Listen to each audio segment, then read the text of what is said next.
हम इस वक्त देवभोग विकासखंड के लाटापरा पंचायत में उपस्थित हैं और हमारे साथ योगेंद्र यादव जी, लाटापरा पंचायत के सरपंच जी और आम आदमी पार्टी के ब्लॉक अध्यक्ष हमारे साथ मौजूद हैं। हम उनसे आपका मुलाकात कराते हैं। यादव जी, आपको देवभोग न्यूज एक्सप्रेस में स्वागत है। नमस्कार। और आपके चैनल के माध्यम से मैं समस्त क्षेत्रवासियों को भी बहुत बहुत अभिवादन करता हूँ। यादव जी, सबसे पहले हम हमारे दर्शक को आपका परिचय देंगे। मैं वर्तमान में आम आदमी पार्टी का ब्लॉक अध्यक्ष हूँ और आम आदमी पार्टी का एक सच्चा सिपाही हूँ। मैं आम आदमी पार्टी के लिए देवभोग ब्लॉक में नहीं, पूरे बिंदानौर क्षेत्र में काम कर रहा हूँ। आपका सबसे पहला प्रश्न है कि भूपेश सरकार पर आपका योगेंद्र यादव जी का क्या कहना है, उनका कार्यकाल कैसे रहा है? भूपेश बघेल जी जैसे मुख्यमंत्री बनकर आए तो लोगों की बहुत सारी उम्मीदें थी कि हमारे लिए कुछ अच्छा करेगा, लेकिन जनता के लिए वो खड़े नहीं उतर सके। उनका एक इच्छा था कि बेरोजगारों को रोजगार मिलेगा और गरीबों को भी यहाँ पर बहुत सारे सुविधाएं मिलेगी, लेकिन ऐसा हो नहीं पाया और उनका सारी योजनाएं अभी विफल है। और सबसे मुख्य चीज ये कहूँगा कि उन्होंने एक सबसे बड़ा छल किया, दारू बंद कराने की बात कह करके, और अब तक दारू बंद नहीं हुई। इससे मैं कहूँगा कि भूपेश सरकार फेल है छत्तीसगढ़ में और भूपेश सरकार को निश्चित रूप से जनता इस बार जवाब देगी। जी, आपने लोकल टीवी पर एक इंटरव्यू किया था, उसमें मैं गौर से देख रहा था कि आपने एक पढ़े लिखे आदमी के साथ रहते हैं, तो क्या लगता है कि भूपेश बघेल जी पढ़े लिखे नहीं हैं? नहीं, ऐसी बात बिल्कुल नहीं है। पढ़े लिखे का अर्थ मेरा कुछ और था।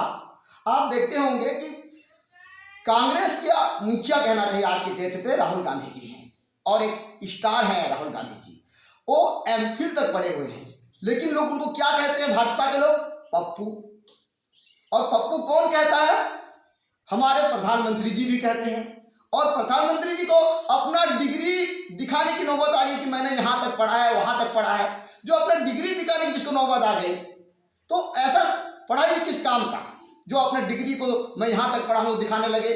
और रही बात कांग्रेस का, मैं बोला कि पढ़े लिखे लोग वहाँ पर की कमी है। नहीं, पढ़े लिखे लोग जरूर हैं, लेकिन लोगों को पढ़ने लिखने से उन लोग रोक रहे हैं।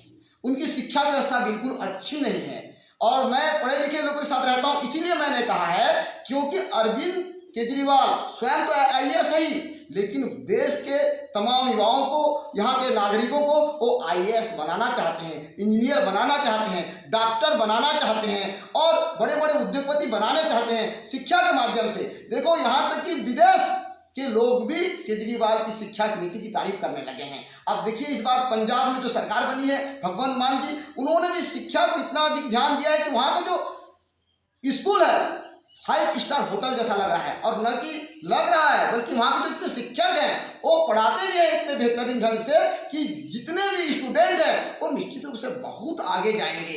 और मैं तो ये कहूँगा मोदी जी के बारे में कि मोदी जी ने एक ऐसा, उसके लिए नारा बताऊंगा, न मैंने खुद पढ़ा न पढ़ने दूंगा।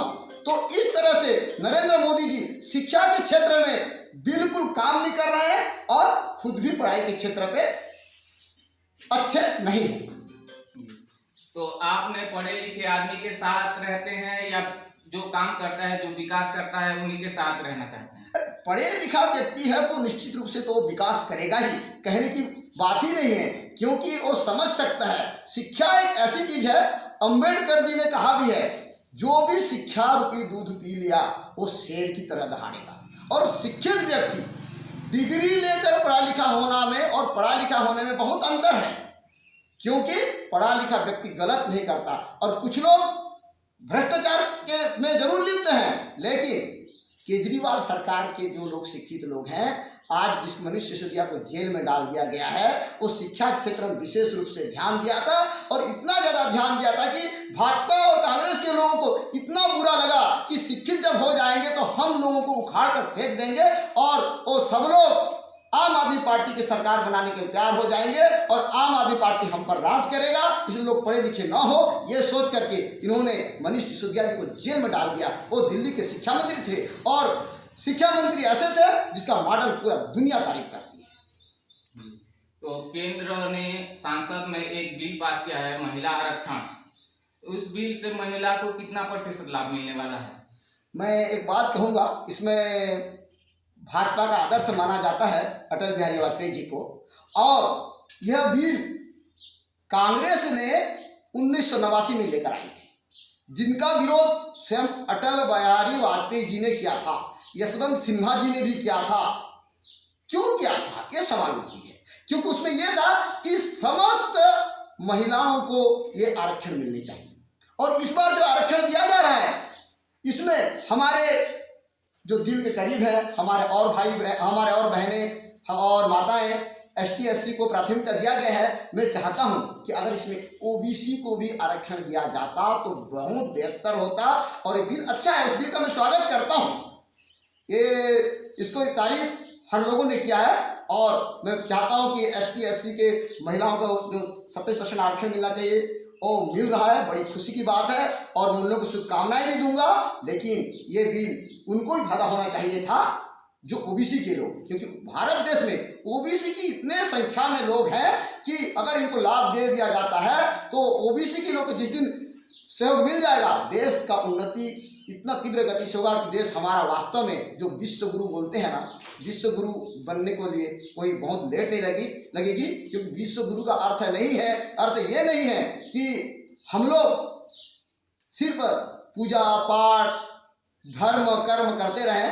करना भी चाहिए लोग को, जिसको इच्छा है जिस धर्म में जिस कर्म में वो करें, वो स्वतंत्र है। लेकिन इसके साथ साथ हमारे देश का विकास बहुत जरूरी है, यहाँ मानवता बहुत जरूरी है, यहाँ एक संप्रदायवाद न हो करके यहाँ पर होनी चाहिए, समाजवाद होनी चाहिए, ये सारी चीज होनी चाहिए, तब हमारा देश विश्व गुरु बनने के लायक हो पाएगा। जी, 30 तारीख को जो नरेंद्र मोदी जी छत्तीसगढ़ दौरे पर आए थे, उस वक्त ने एक चैलेंज देकर गए हैं मंच से कि PSC को लेकर मोदी ने एक चैलेंज दिया है कि भाजपा सरकार आए तो अपराधियों की जांच कर, अपराधियों को कड़ी से कड़ी कार्रवाई करने की। तो क्या लगता है कि उसकी जांच होनी चाहिए या नहीं? नरेंद्र मोदी जी के बारे में तो बहुत ज़्यादा नहीं बोलूँगा, क्योंकि वो माननीय हमारे प्रधानमंत्री जी हैं। वो एक ऐसे शख्स हैं कि अगर कहा जाए तो दुनिया में सबसे ज़्यादा झूठ बोलने वाले व्यक्ति हैं। आपको मालूम होगा, सब लोगों के खाते में 15-15 लाख रुपए डालेंगे। किसी खाते में डाला? बिल्कुल नहीं डाला, कोई बात नहीं। उन्होंने 100 स्मार्ट सिटी बनाने की बात कही थी, कहीं बना है? हम तो अब भी उसको लाइट लेकर ढूंढ रहे हैं, कहीं भी स्मार्ट सिटी नहीं मिल रहा है। उन्होंने कहा था बुलेट ट्रेन चलेगी, कहीं दिखाई नहीं दे रहा है। अरे भाई, हमारे जो प्रधानमंत्री सिर्फ वो सपने बेचते हैं, साकार नहीं करते। उन्होंने तो यहाँ तक कह दिया कि मैं यूनिवर्सिटी पे मैंने BA और MA की हैं, आज तक उनके सहपाठी दिखाई दे नहीं रहे हैं।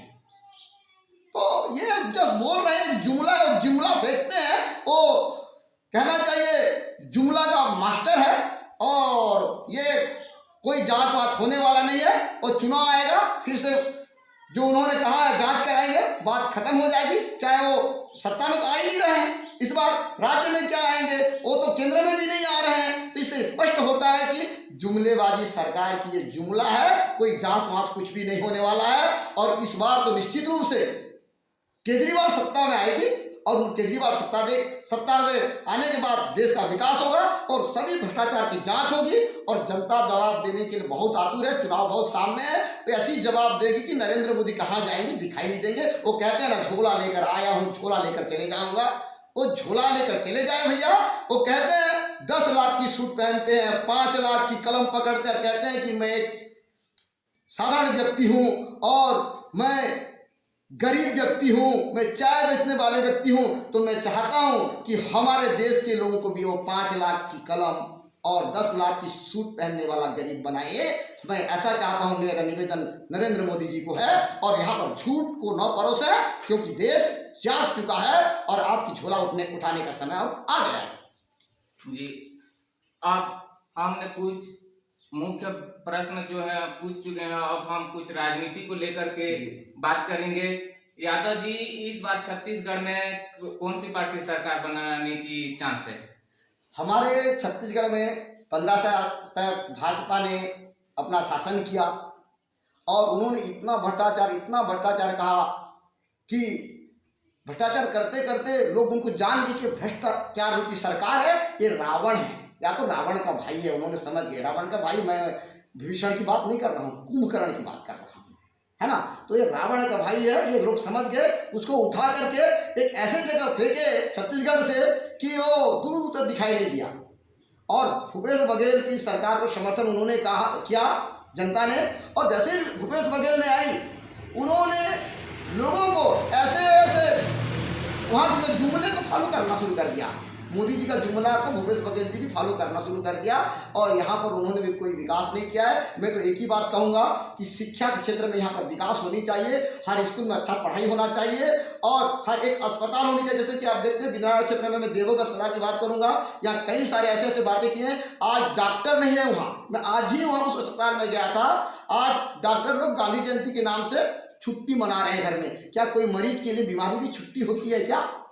ये तो स्पष्ट होता है कि भूपेश बघेल ने अपने नौकरशाहों को छूट दे रखा है, विकास वगैरह कुछ भी नहीं हो रहा है। अब ये भूपेश बघेल की सरकार भी बदलेगी क्योंकि यहाँ आम आदमी की एंट्री हो गई है, यहाँ आम आदमी पार्टी की सरकार बनेगी।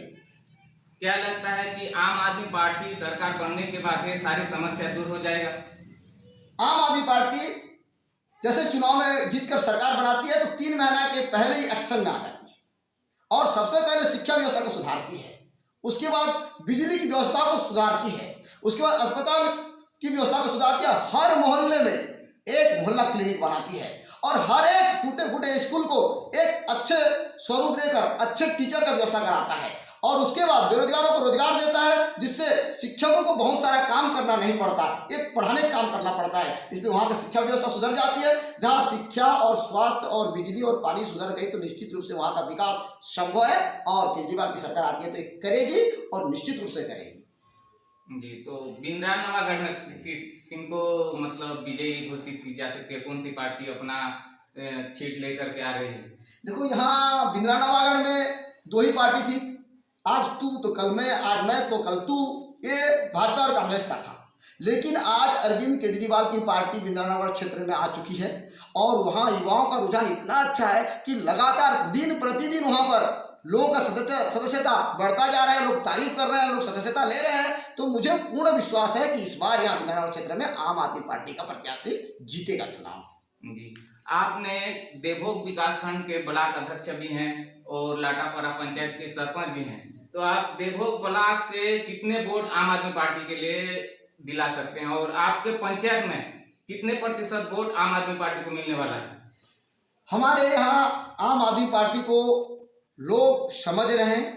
अभी हमारा आम आदमी पार्टी में युवाओं को बहुत बड़ा योगदान है। जहाँ एक जिसके घर में एक युवा है तो निश्चित रूप से वहाँ युवा को उस घर के परिवार के लोग फॉलो करते हैं। और आज की डेट में हमारे आम आदमी पार्टी के सक्रिय सदस्य देवभोग ब्लॉक में 4000 से ज़्यादा लोग हैं और 4000 से ज़्यादा लोग हैं। इसका मतलब ये हो रहा है कि लगभग सभी परिवार के एक व्यक्ति जुड़ने लगे हैं और सभी परिवार के एक व्यक्ति जुड़ने लगे हैं तो निश्चित रूप से वहाँ हमारे आम आदमी पार्टी देवभोग में दोनों पार्टी से सबसे ज़्यादा वोट प्राप्त करेगी। आंकड़ा तो बता नहीं पाऊंगा यहाँ कितना की संख्या मिलेगा, लेकिन दोनों पार्टी से हमारे पार्टी के प्रत्याशी को ज़्यादा वोट मिलेगा, ये निश्चित है। और मेरे गांव में भी, क्योंकि निश्चित रूप से लोग अपने गांव के व्यक्ति को लोग चाहते हैं और चाहना भी चाहिए और गांव के लोगों से विनम्र निवेदन अभी भी करता हूं चैनल के माध्यम से। और मुझे आशा है, भरोसा है, उन्होंने जिस तरह से मुझे आशीर्वाद दिया है और ऐसा ही आम आदमी पार्टी को भी इनका आशीर्वाद मिलेगा। आप देख रहे थे देवभोग न्यूज एक्सप्रेस। मैं कृष्णेंदु नागेश, कैमरामैन आरपी नागेश के साथ। आप हमने राजनीति को लेकर कुछ बातें बताई, आपको कैसे लगा कमेंट के माध्यम से हमें जरूर बताने की कोशिश करेंगे।